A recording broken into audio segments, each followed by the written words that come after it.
Merci. Vous pouvez vous présenter et présenter votre activité? Bonjour, oui bien sûr. Donc je suis Marie de la compagnie Passion de Roi. Donc on est une compagnie de fauconnerie qui va sur différentes prestations extérieures afin de renseigner sur la pédagogie, la biologie des espèces et renseigner sur l'art ancestral qu'est la fauconnerie. Donc à mes côtés il y a Jolène, donc, ma Bonjour. collègue qui est fauconnier également, et mon autre collègue Jonathan qui Bonjour. est comédien dans la troupe. Bonjour Jonathan. Vous pouvez nous parler un peu des animaux, des faucons? Oui bien sûr. Donc là nous sommes venus avec plusieurs oiseaux. Donc on a là plusieurs espèces, donc le tour des palombes, hibou grand-duc d'Europe, et on a deux autres faucons, un faucon sacre et un faucon lanier. Donc on est venu avec plusieurs espèces afin de montrer un petit peu les différentes espèces qu'il y avait aussi à l'époque médiévale et plus tard, et puis de renseigner sur les différents arts de la chasse en fauconnerie. Il faut combien de temps pour éduquer un faucon? Ça dépend. Ça va vraiment dépendre des espèces, ça va dépendre des individus, ça va dépendre d'énormément de choses. Après, pour vous donner une petite idée, là, les faucons qu'on a, donc qui sont nés au mois d'avril, là, on commence à les mettre en vol. Donc normalement, là, ils devraient voler avec du public dans pas longtemps. Quel est votre rôle, Jonathan? Alors moi, au sein de Passion de Roi, je m'occupe d'écrire les spectacles, les représentations, je m'occupe de les mettre en scène et de les jouer également. Je dirige aussi les acteurs et les actrices qui nous accompagnent, et puis le lien aussi avec le public de la pédagogie. Et voilà, et on met aussi beaucoup l'accent sur le fait que nos spectacles sont à la fois, ne sont pas du divertissement, comme on peut l'entendre de temps en temps.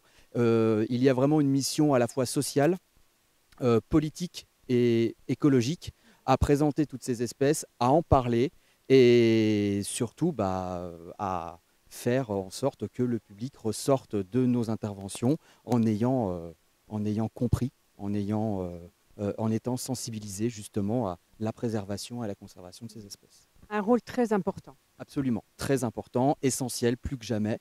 Nous, c'est des questions qui nous parlent énormément puisqu'on est baigné dedans et on a vraiment à cœur justement de les partager et de faire en sorte que beaucoup du public, beaucoup de personnes dans le public puissent ressortir en étant au fait de ce qui se passe et de ce qui s'est fait. De tous les âges, je suppose. De tous les âges, puisqu'effectivement, au sein de Passion de Roi, on a une pédagogie qui est historique et on se permet aussi énormément d'anachronismes pour parler de l'ici et maintenant, puisque de toute manière, on ne parle toujours que de là où on est. Et donc, c'est avant tout parler de notre époque en parlant du passé pour nous éclairer. Alors Jolène, quel est votre rôle au niveau de l'association? Donc moi je participe aussi à l'entretien des oiseaux avec Marie, alors à l'affêtage, etc. Et donc aussi au spectacle, donc j'interviens sur les spectacles également, donc sur les fêtes médiévales principalement. Et donc du coup ce soir nous allons vous présenter aussi un spectacle à 17h30. Donc d'abord du coup le spectacle de théâtre, donc écrit par notre cher collègue. Et donc ensuite s'en suivra une petite démonstration de vol avec un petit discours pédagogique, etc. pour expliquer aux gens en fait qu'est-ce qu'ils sont en train de voir et de regarder, tout simplement. De tenir. Merci d'être présent malgré les conditions météorologiques. Vous avez un parapluie, je vous envie. Alors, fait par la Passion de Roi. Pour le spectacle qui va suivre, mesdames et messieurs, quelques petites recommandations. Tout d'abord, sachez qu'il s'agit premièrement d'un spectacle sans vol d'oiseaux. C'est du théâtre sur la pédagogie de la fauconnerie d'hier à aujourd'hui, afin que vous puissiez comprendre effectivement ce qui va se passer après le spectacle, si les conditions météorologiques nous le permettent, c'est-à-dire du vol d'oiseaux, d'une démonstration de vol. Je dis si la météo nous le permet, parce que si vous levez les yeux au ciel, vous remarquerez qu'il n'y a plus aucun oiseau dans le ciel. Ils sont comme nous, ils se sont mis à l'abri. À voler, c'était un autour des ballons, c'était un autour des ballons, à la volette, autour des ballons. En faisant carrière, il a percé le ciel. En faisant carrière, il a percé le ciel. L'a percé à la volette, la personne, à la volette, la percée, le ciel. Le vent s'est levé, je l'ai réclamé. Le vent s'est levé, je l'ai réclamé. Je l'ai réclamé, à la volette, je l'ai réclamé. À la volette, je l'ai réclamé. Mais quand il m'a vu, l'oiseau s'est sauvé. Mais quand il m'a vu, l'oiseau s'est sauvé. L'oiseau s'est, à la volette, l'oiseau s'est, à la volette, l'oiseau s'est sauvé. Je suis encore bon pour aller le chercher. Je suis encore bon pour aller le chercher. Pour aller à la volette, pour aller à la volette, pour aller chercher.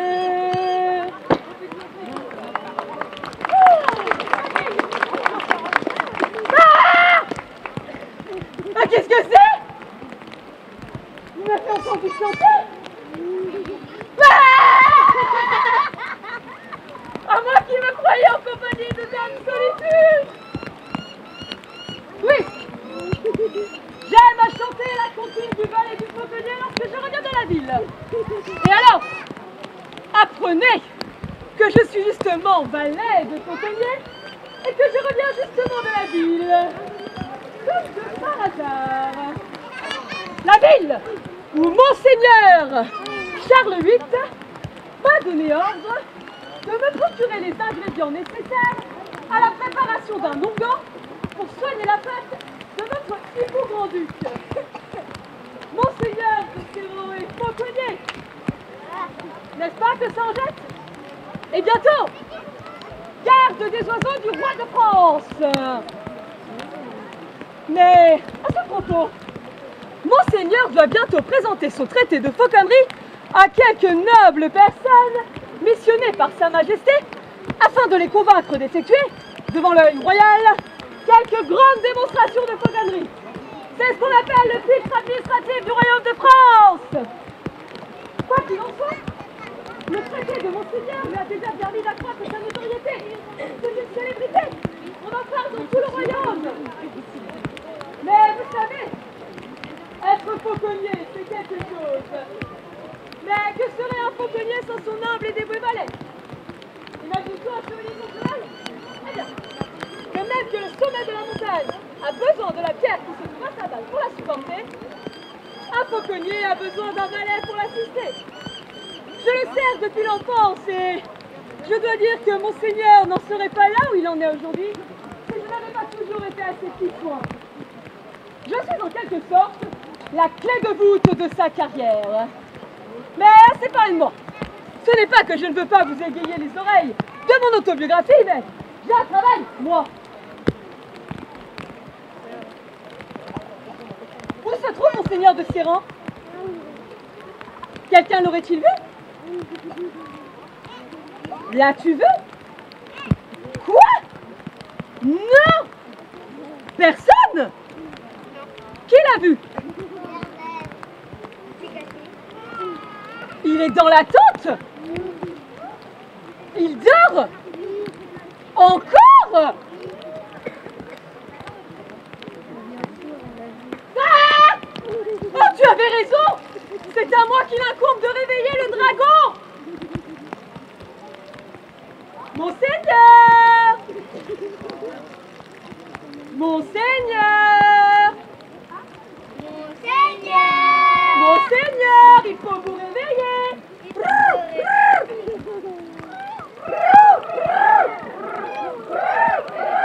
Wow!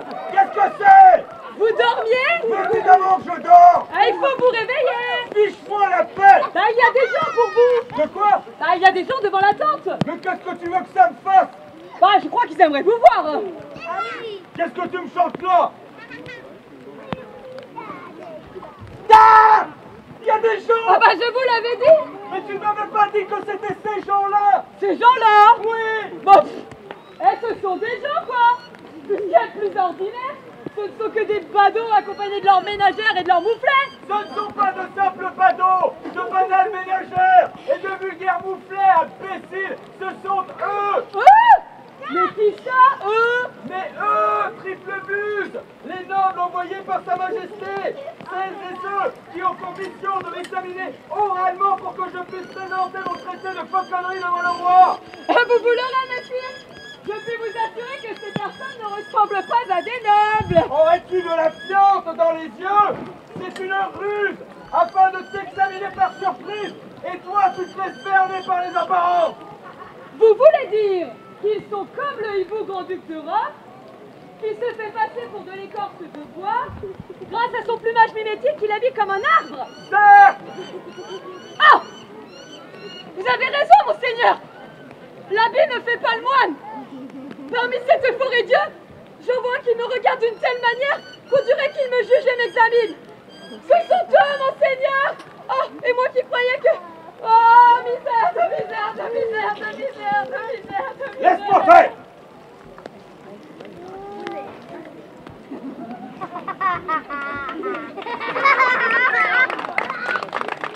Chères dames, nobles seigneurs et oisillons à peine sortis de l'air, je vous prie de bien vouloir excuser la tête de Linotte qui me sert de valet. C'est vrai, il faut m'excuser, c'est que j'ai beaucoup Ça de choses à suffit! penser.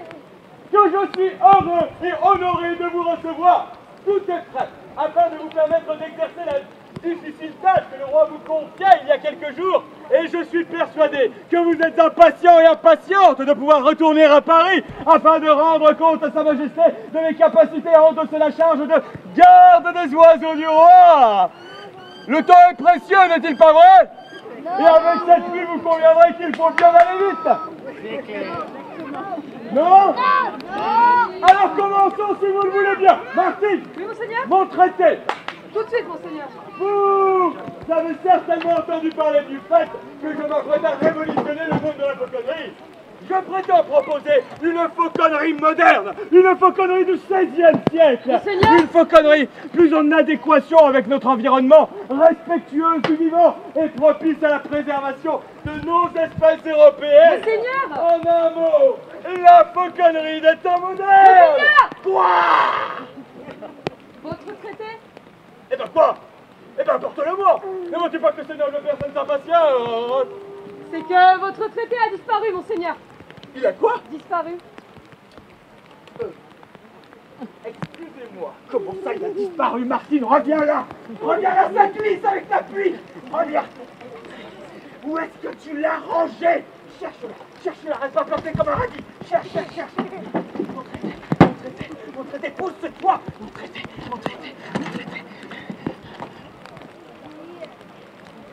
Perdu? Il est perdu? Il est perdu! Qu'est-ce que je vais devenir? Un vulgaire éleveur de volaille! Oh, monseigneur, reprenez-vous, on vous regarde. Oh, peu m'importe! Mon rêve vient de mourir! Jamais je ne serai garde des oiseaux du roi! Mais non! Mais tu comprends pas! Ce traité, mais c'était toute ma vie! C'était l'œuvre de mon âme! Maintenant qu'il n'est plus là, mon rêve va les atrophier comme un vulgaire poulet! Tous les rêves, monseigneur, sont des oiseaux qui ne se perchent jamais. Ils sont comme de petits martinets dont les nez libres et virevoltent dans le ciel. Ils sont comme des bouquets de songes qui ne se fanent jamais. Oh, mais que veut dire cette poésie? Que tous les rêves méritent que le se fasse pour eux lorsqu'une passion sincère quitte de notre cœur. Oh ben, monseigneur, il est tout triste. Soyez le faucon au vol battu qui, après avoir buffé et manqué sa proie, prend ressource dans le ciel à l'encontre du vent afin de piquer diagonalement vers sa cible. Ta métaphore est forte et belle, mais moi je me sens pas là à repiquer dessus. Ah ben, très bien, comme vous voudrez. Mon traité, il est perdu.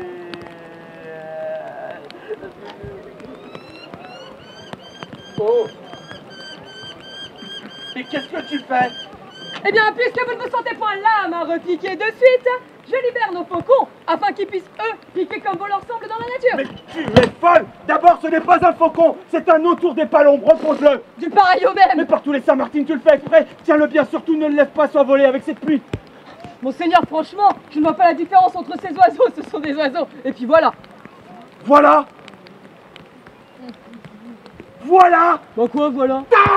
Que ce voilà est un pertinent et qui nous montrera combien l'ignorance est le mal le plus affreux dont souffrira toujours l'espèce humaine.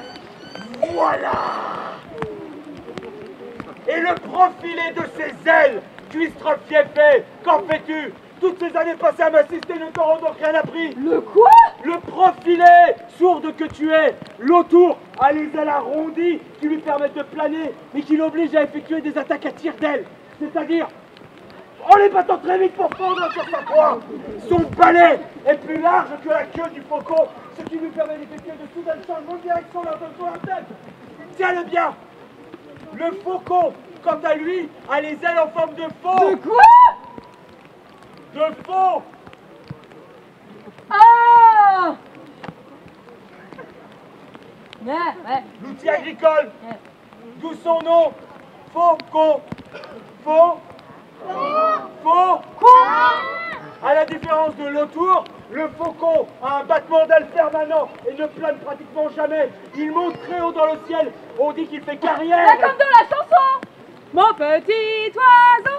Arrête-toi tout de suite. Volé. Tu sais très bien qu'après elle tombe dans la tête d'une façon insupportable. Pardon, monseigneur. Le faucon monte donc très haut dans le ciel avant de fondre sur sa proie, tandis que l'autour va chasser au ras le sol. Comme les buses, en somme. C'est la différence entre la haute volerie et la basse volerie. Je vois, mais quoi qu'il en soit, nous n'avons plus besoin de lui. Arrête ça, nous n'avons pas le droit. Pourquoi cela? Oh, la peste de la liberté. Ne te souviens-tu pas que ces oiseaux sont nés en captivité, imprégnés de ma main, et qu'à ce titre, nous ne pouvons pas les lâcher comme ça dans la nature, sans risquer de les voir dépérir ou perturber l'environnement. Perturber l'environnement. Vous délirez, monseigneur. Aujourd'hui, tout le monde relâche les oiseaux dans la nature sans se soucier de votre environnement. Justement, il est peut-être temps que notre siècle apprenne de ses erreurs et que les choses se fassent d'une façon nouvelle. Ah oui, et laquelle? Je l'ai dit dans mon traité. Quand l'oiseau est dans sa volière ou sur sa perche, il est chez lui. Si tu le lâches comme ça dans la nature, il cherchera à se construire un nouveau territoire, dans une contrée qu'il ne connaît pas, à laquelle il n'est pas adapté, et dans laquelle il devra se confronter à d'autres espèces d'oiseaux, des prédateurs qu'il ne connaît pas non plus. Tout cela bouleversera l'écosystème dans lequel l'oiseau est introduit, pouvant ainsi créer une catastrophe écologique. Né en captivité? Mais qu'est-ce que c'est que cette théorie? Aujourd'hui, monseigneur, on achète les oiseaux sur les marchés, on les prend dans les forêts, ou on les capture dans les nids. Justement, le prélèvement d'individus vivants de la nature devrait être interdit par décret royal. Pourtant, avant de naître en captivité, il faut bien capturer les parents. Oui, certes, tu as réponse à tout, Martine. Oui, effectivement, mais il vaut mieux effectuer le prélèvement d'un couple d'individus au nom de la préservation et de la conservation de l'espèce, plutôt que de décimer toute la vie d'espèce par un prélèvement abusif et inconscient. Projet de fou! Mais rends-toi compte, cette proximité accrue avec l'oiseau permettrait à chaque fauconnier d'établir et de renforcer ce lien de confiance indispensable au processus d'affêtage. Comme le loup, en somme, qui au contact de l'homme est devenu le chien. Faut-il tout expliquer? Quoi? Mais vous voulez faire des chiens de ces oiseaux? Mais c'est infâme! Par tous les saints, Martine! Enfin, ne te souviens-tu pas que le processus d'affêtage n'a rien à voir avec la domestication pure et simple d'une espèce? Et comment cela? Les premiers fauconniers, venus d'Asie centrale, il y a 2500 ans avant notre ère, nous l'ont appris ainsi. Il ne s'agit pas, il paraît comme ça, il ne s'agit pas de domestiquer, mais d'affêter l'oiseau. On dit même le porter au fait. Et quelle différence? Eh ben, si le loup, par la voie de la domestication, est devenu le chien, qui, selon les races nouvelles, a vu ses oreilles tomber et son museau s'aplatir, tu penses bien qu'en ce qui concerne la fauconnerie, nous ne cherchons pas à créer des espèces hybrides qui obéiraient au doigt et à l'œil de leur maître. Au contraire, tout est fait pour préserver. Qu'est-ce que tu dis? Ça t'intéresse pas ce qu'on te raconte? Oui, il y a un gros oiseau. Je t'ai vu aussi, oui. Donc, tout est fait pour préserver le patrimoine génétique des espèces et pour conserver leur instinct de chasseur. Le processus d'affêtage consiste donc en une série d'exercices tels que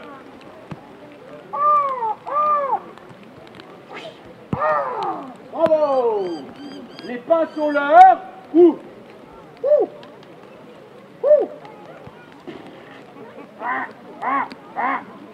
Les réclames, par exemple, qui visent à travailler l'instinct du prédateur et à renforcer le lien de confiance entre le fauconnier et l'oiseau jusqu'à la mise dedans de celui-ci. La mise dedans. Oui, la mise dedans. La mise dedans. Vous l'avez? Non? Le vol sans filière, sans entrave, le vol libre. L'oiseau est avant tout un partenaire dans l'action de prélever du gibier et non un vulgaire esclave de l'homme. Et de plus, tout le gibier prélevé par l'oiseau lui doit être accordé en partie afin qu'il s'en repèse. C'est l'acte nécessaire de faire courtoisie à son oiseau afin de renforcer le lien de confiance entre le fauconnier et l'oiseau. Lien de confiance qui peut vite voler en éclats lorsque l'oiseau se rend compte de la mollesse d'âme de son partenaire. Silence!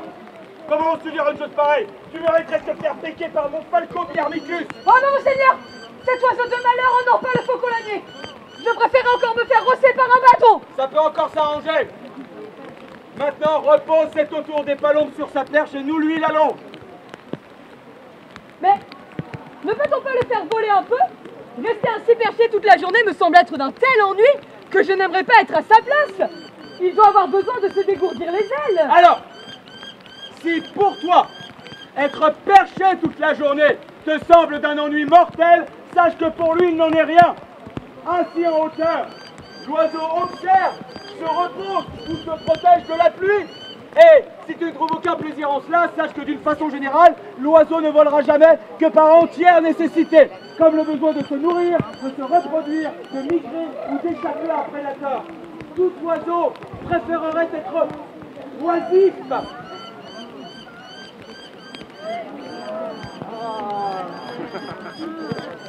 Avoir de la nourriture qui lui tombe tout droit dans le bec. Bah comme vous et moi, madame, non? Oh oui, hein, on aime ça avoir de la nourriture qui nous tombe dans le gosier, c'est quand même beau la retraite, hein.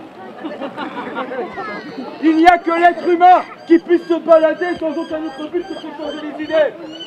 Pourtant, ne dit-on pas que voler, c'est être libre comme l'air? Oui, on le dit. Mais ça, c'est une vision de l'être humain. C'est de l'anthropomorphisme.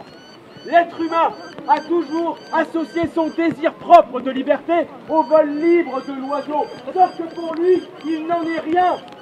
L'oiseau qui vole très haut dans le ciel n'est pas libre. Il est soumis à son instinct.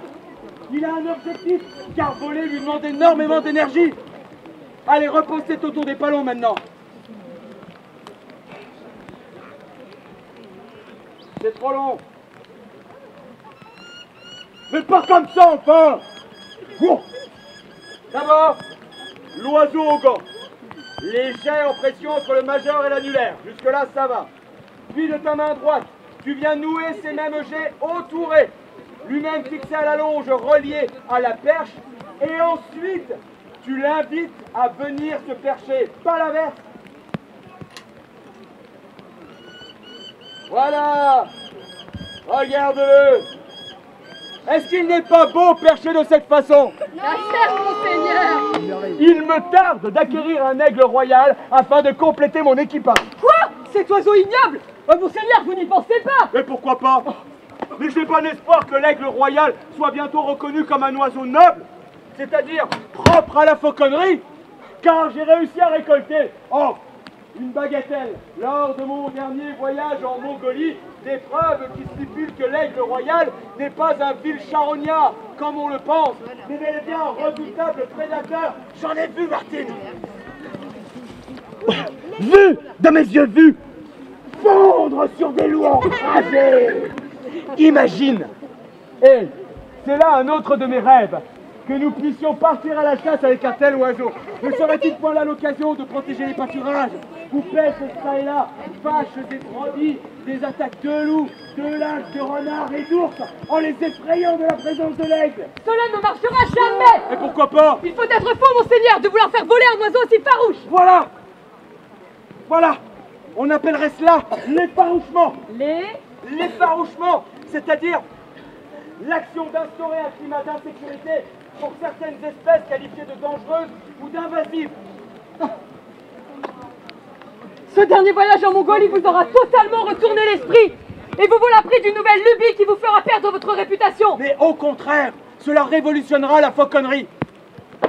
Il est temps que le monde comprenne que la fauconnerie, qui est là de gouverner et d'instruire à la volerie certaines espèces de rapaces, n'est pas une vile technique de chasse qui consiste à amasser du gibier pour son propre plaisir. L'oiseau, ne réussissant en moyenne à lier sa proie qu'une fois sur 10, qu'elle a, plus que jamais, une mission de régulation des espèces invasives et dangereuses, et que la bioprédation, par l'effarouchement, peut être un excellent moyen de préserver l'écosystème dans son ensemble. Et où sont les preuves et témoignages de tout ceci, monseigneur? Eh bien tout simplement dans mon traité. Il est où, Sabine? Bien. Bien, parlons d'autre chose, cela me serre le cœur. En fait, as-tu fait ce que je t'ai commandé? C'est-à-dire? Bah t'es-tu rendu à la ville, Nicode? Ah oui, monseigneur. J'ai là tous les ingrédients que vous m'aviez commandés. Bien.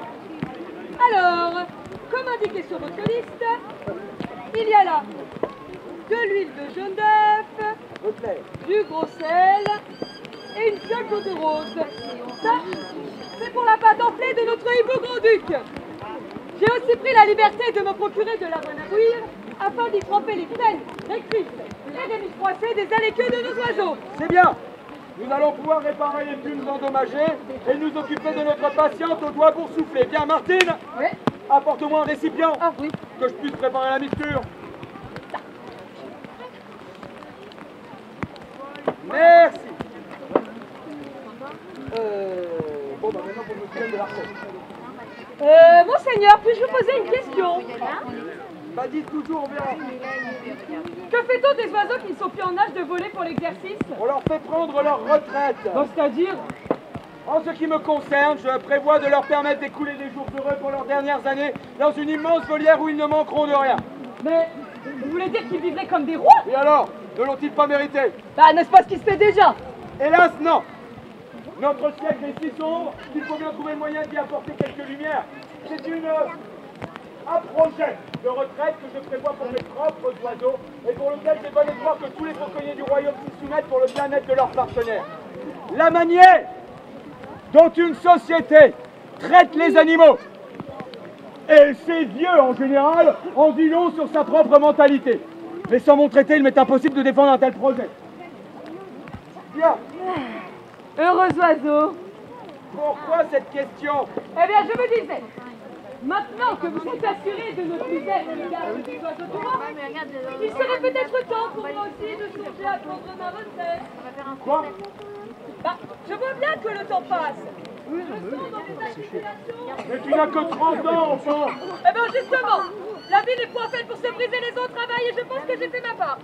Je mérite de connaître la même fin que vous réservez à vos oiseaux.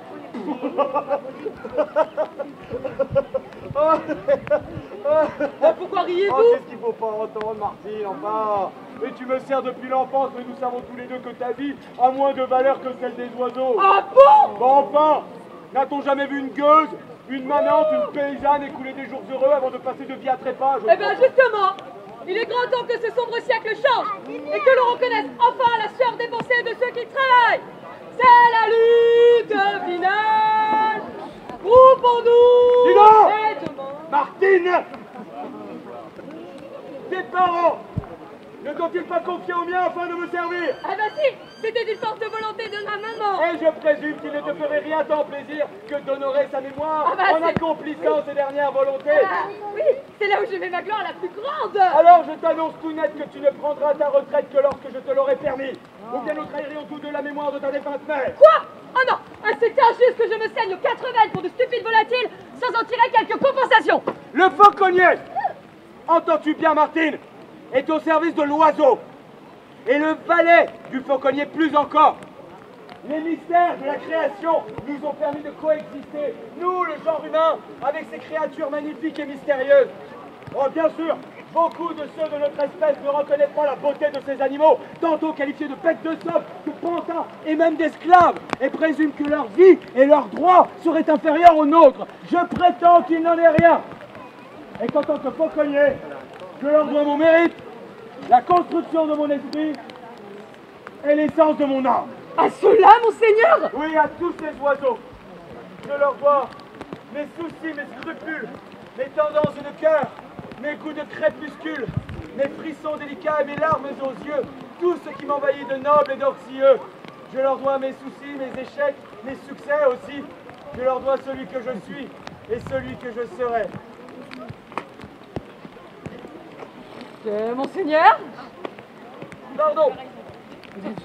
Un attendrissement soudain. Bien. Le hibou grand-duc, où est-elle? Juste ici, monseigneur. Elle n'a pas bougé d'un millimètre de son tapis. Où donc? Où donc? Mais derrière vous, monseigneur. Ah. Ah oui. Ses pattes sont toutes enflées. Bien. Furie qui est donc un tiercelet de buse de Harris, c'est-à-dire que c'est un mâle. Les mâles sont appelés tiercelets, les femelles sont appelées formes. Pourquoi? Parce que chez les rapaces, la femelle est la forme de base. C'est-à-dire que c'est à partir de là qu'on va déterminer si c'est un mâle et une femelle. Et là, en l'occurrence, nous avons un mâle puisque le mâle est plus petit, moins gros que la femelle. Donc une buse de Harris qui vient donc du Mexique, d'Amérique centrale, et qui est aussi à l'état sauvage une espèce grégaire, c'est-à-dire qui vit en communauté.